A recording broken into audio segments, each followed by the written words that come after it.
Good morning, brothers and sisters.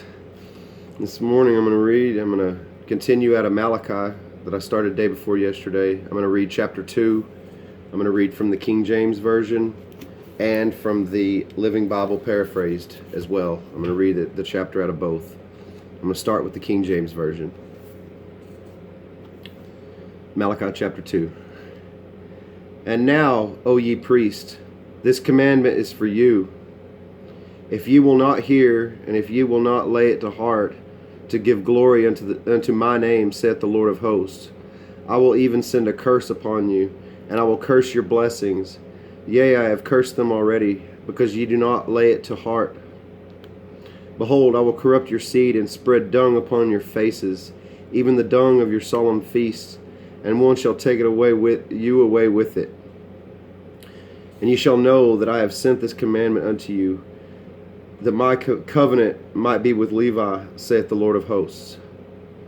My covenant was with him of life and peace, and I gave them to him for the fear wherewith he feared me, and was afraid before my name.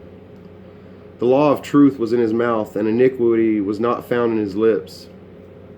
He walked with me in peace and equity, and did turn many away from iniquity. For the priest's lips should keep knowledge, and they should seek the law at his mouth, for he is the messenger of the Lord of hosts. But ye are departed out of the way. Ye have caused many to stumble at the law. Ye have corrupted the covenant of Levi, saith the Lord of hosts.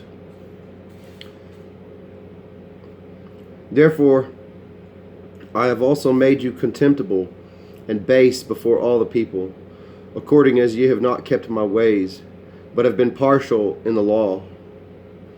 Have we not all one Father? Hath not one God created us? Why do we deal treacherously every man against his brother, by profaning the covenant of our fathers? Judah hath dealt treacherously, and an abomination is committed in Israel and in Jerusalem. For Judah hath profaned the holiness of the Lord, which he loved, and hath married the daughter of a strange god. The Lord will cut off the man that doeth this, the master and the scholar out of the tabernacles of Jacob, and him that offereth an offering unto the Lord of hosts. And this have ye done again, covering the altar of the Lord with tears and weeping, and with crying out, insomuch that he regardeth not the offering any more, or receiveth it with good will at your hand. Yet ye say, Wherefore? Because the Lord hath been witness between thee and the wife of thy youth, against whom thou hast dealt treacherously. Yet is she thy companion, and the wife of thy covenant?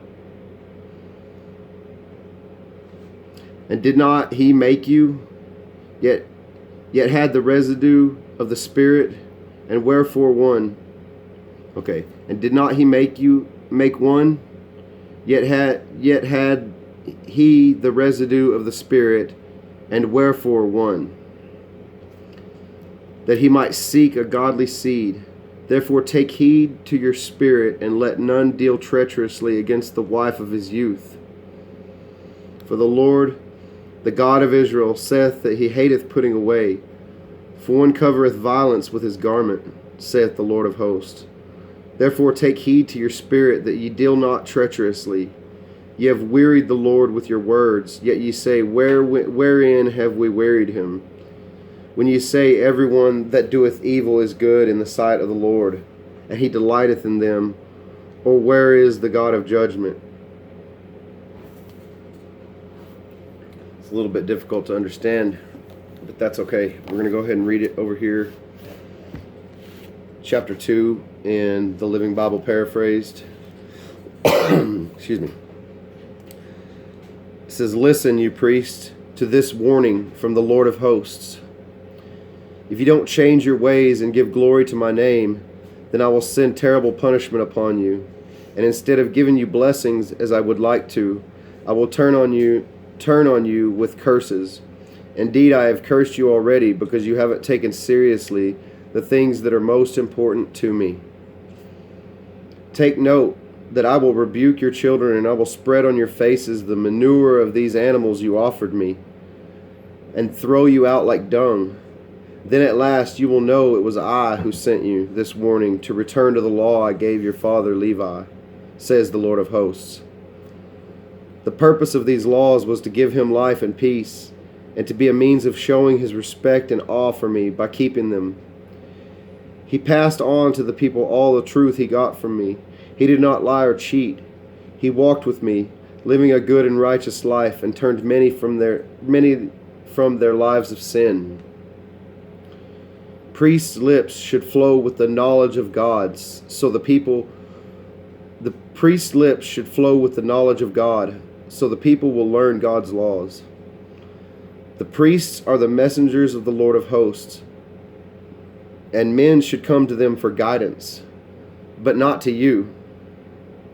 For you have left God's paths. Your guidance has caused many to stumble in sin.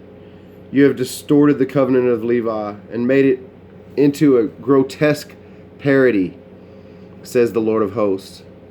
Therefore I have made you contemptible in the eyes of all the people, for you have not obeyed me, but you let your favorites break the law without rebuke. We are children of the same Father, Abraham, all created by the same God, and yet we are faithless to each other, violating the covenant of our fathers in Judah, in Israel, and in Jerusalem. There is treachery, for men of Judah have defiled God's holy and beloved temple by marrying heathen women who worship idols. May the Lord cut off from his covenant every last man, whether priest or layman, who has done this thing. Yet you cover the altar with your tears because the Lord doesn't pay attention to your offerings anymore, and you receive no blessing from him. Why has God abandoned us, you cry? I'll tell you why. It's because the Lord has seen your treachery in divorcing your wives, who have been faithful to you through the years, the companions you promised to care for and keep. You were united to your wife by the Lord in God's wise plan. When you married, the two of you became one person in his sight. And what does he want? Godly children from your union. Therefore, guard your passion. Keep faith with the wife of your youth. For the Lord, the God of Israel, says he hates divorce and cruel men. Therefore, control your passions. Let there be no divorcing of your wives. You have wearied the Lord with your words. Wearied him.